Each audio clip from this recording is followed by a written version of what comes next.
A fish and a bird can fall in love, but where would they live? Hello everyone and welcome back to my YouTube channel. My hair is greasy and I have to oil as well as go take a shower after this. I'm flying out. Wait, let me mention the date because I don't really know when I'm going to post this.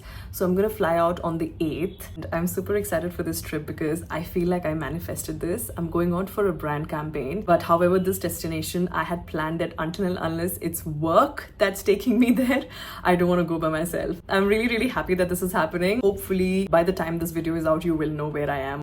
My towel's always there. Should I keep this as like my aesthetics? And my mess on the table's also there. I had asked my manager to record the video for Social Nation. My baby girl did record it. However, this is how it looks. It's very far away. The audio is nice, but the visual is just not doing justice. As much as... Kya ho gayi? Coming back. What are you gonna do? Are you gonna be here? I thought I might as well recite for you here in front of the camera with more clarity. Social Nation reached out to me. Hey, we want you. There are a few things like meet and greet, and I really would love to meet people. That's one of my favorite things. And I met so many of them. They were so kind and so nice, but it was so hot and they were standing under the sun for I don't know how long. And every time they came to say hi, I would touch their head and it was so hot. I'm like, are you okay?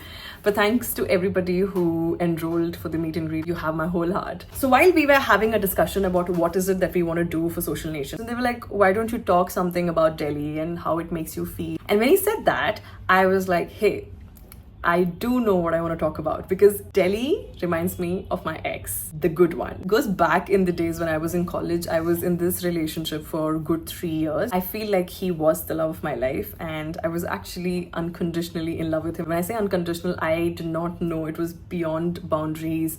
Now that I think about it, it was slightly toxic as well. However, it was a very sweet, innocent sort of love because both of us were in college. Both of us loved everything. The monologue was for him. So I'm gonna go ahead and read it out. We're not in touch. It's a small piece of my heart that always stays for him. And however, I'm really happy single. I'm not gonna lie. Let's go. The title of this monologue is A Fish and a Bird Can Fall in Love, but where would they live? They say it's Dilwalon ki Dilli.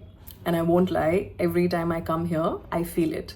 But it's also taken a lot for me to step back into the city, because this place holds someone I thought I'd end up with. I've been single for a while now, and the last time I truly felt like I was in love, it was with him. He lives here, and I hope truly that he's living a beautiful life. But back then, he was the one. The one who taught me what love even feels like. The one who made my stomach flip with butterflies.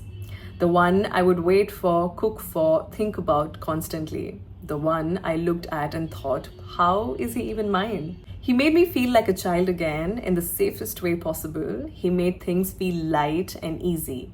I really thought he understood me. I thought he loved me.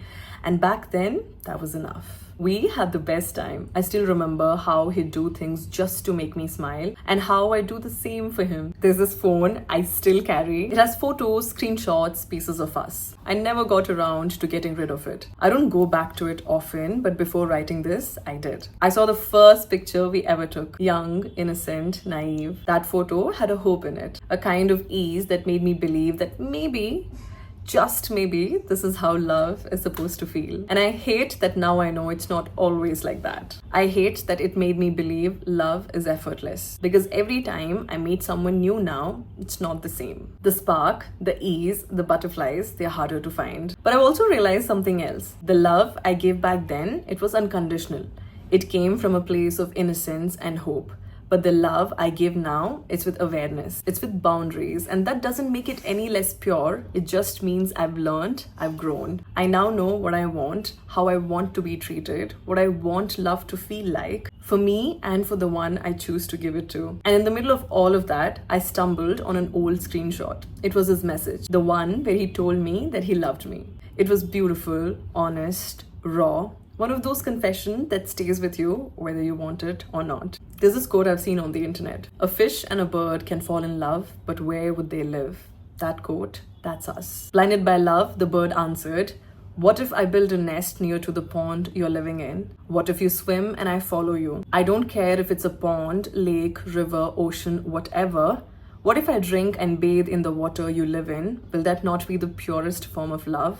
Even if you decide to be a fish in someone's fish bowl, let me be the bird in their cage. All you have to do is just stay. Because if you love me the same way I do, I will make a way to be with you. The fish replied, my dear bird, love is not meant to be a cage, nor a sacrifice of who we are. You're made for the sky, to dance with the wind, to chase the horizon. And I'm meant for the water, to glide with the currents, to breathe where I belong. If love is true, it should not bring pain or suffering. It should not ask for wings to drown or fins to wither in the sun. Let us not hold each other back. Let us be free. Real love should never ask you to give up who you are. And so the fish chose life, and so did I. Because as much as I loved him, we could never belong in the same world, and that's okay. A part of me will always love him. A part of me will always care.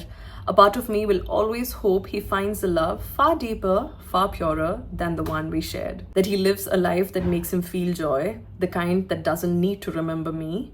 That he finds peace even if I wasn't the one to bring it. And me, I hope I find peace too. I hope I continue to love myself the way I once loved him. I hope I keep building a life that reflects the kind of love I want. One rooted in truth, freedom, softness, and self-respect. I don't know if I'll ever find the love of my life again. Because truth be told, somewhere in the process of loving him, I lost me. But now I've found myself. And maybe, just maybe, that's enough.